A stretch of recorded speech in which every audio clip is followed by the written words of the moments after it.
चलिए आज मैं आपको एक कहानी सुनाता हूँ। कहानी है एक सारस की। एक सारस था जो उड़ता हुआ कहीं जा रहा था।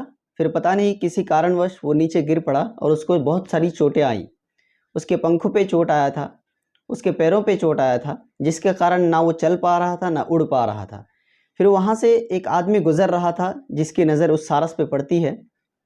उसको दया आता है तो उस आदमी ने उस सारस को उठा के अपने घर लेके जाते हैं और उसको घर ले जाके उसका इलाज करवाता है, उसकी मरहम पट्टी करवाता है और फाइनली कुछ ही दिनों में वो सारस ठीक हो जाता है, क्योंकि उस आदमी ने उस सारस को ठीक किया था, जिसके कारण वो सारस अब उस आदमी को छोड़ के जाने को तैयार नहीं था। इसी तरह चलते चलते वो दोनों एक साथ रहने लगे। उनकी अच्छी एक दोस्ती हो गई।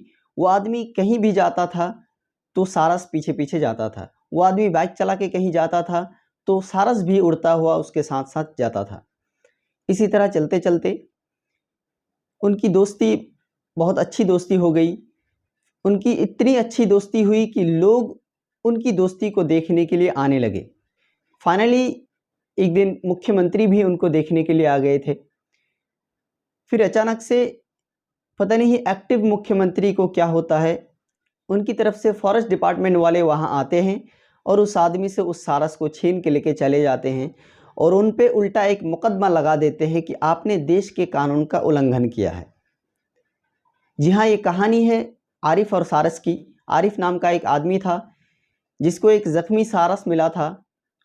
उस सारस को अपने घर ला के उसने इलाज करके मरहम पट्टी करके उसको ठीक करवाया था, यानी एक सारस की जान बचाया था।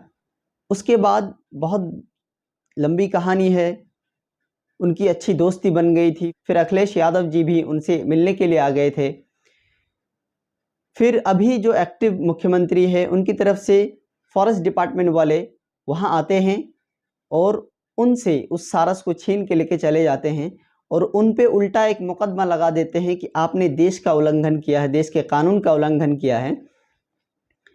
आपने उसकी जान तो बचाई है लेकिन आपने हमें इन्फॉर्म नहीं किया है, सारस को अपने पास रख लिया है और ये देश के कानून के ख़िलाफ़ है कि आपने सारस को अपने पास बंदी बना के रखा है। हालांकि वो बंदी बना के नहीं रखा था, सारस खुद ही अपने मन से उसके पास रह रहे थे। वो कभी भी उड़ के कहीं चले जाते थे, फिर वापस उस आदमी के पास आ जाते थे।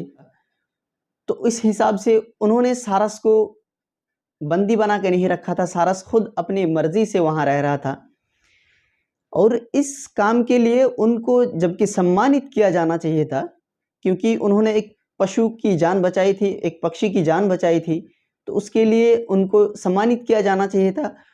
बजाय उसके उनको इंसल्ट किया गया, उन पे एक केस चढ़ा दिया गया। और ये जो डिपार्टमेंट वाले हैं यार, इनकी मेरे को कुछ समझ में नहीं आती है।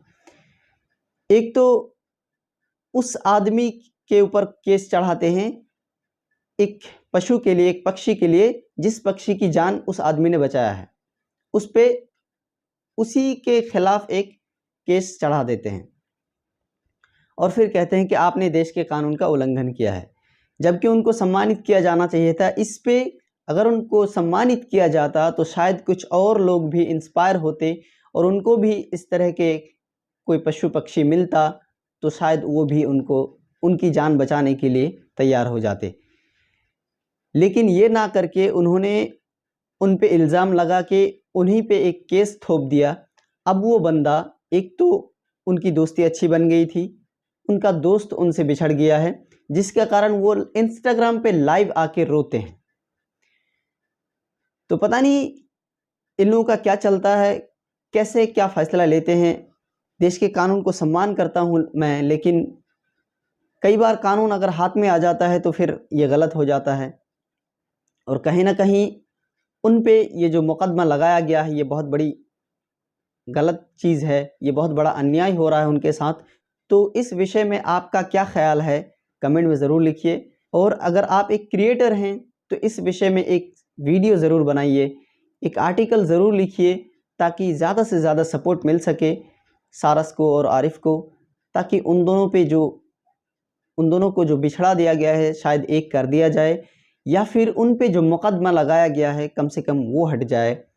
सो अपना पॉइंट ऑफ व्यू ज़रूर लिखना कमेंट में। मिलते हैं अगले वीडियो में एक इंटरेस्टिंग टॉपिक के साथ। Till the time make your पहचान। Thank you so much.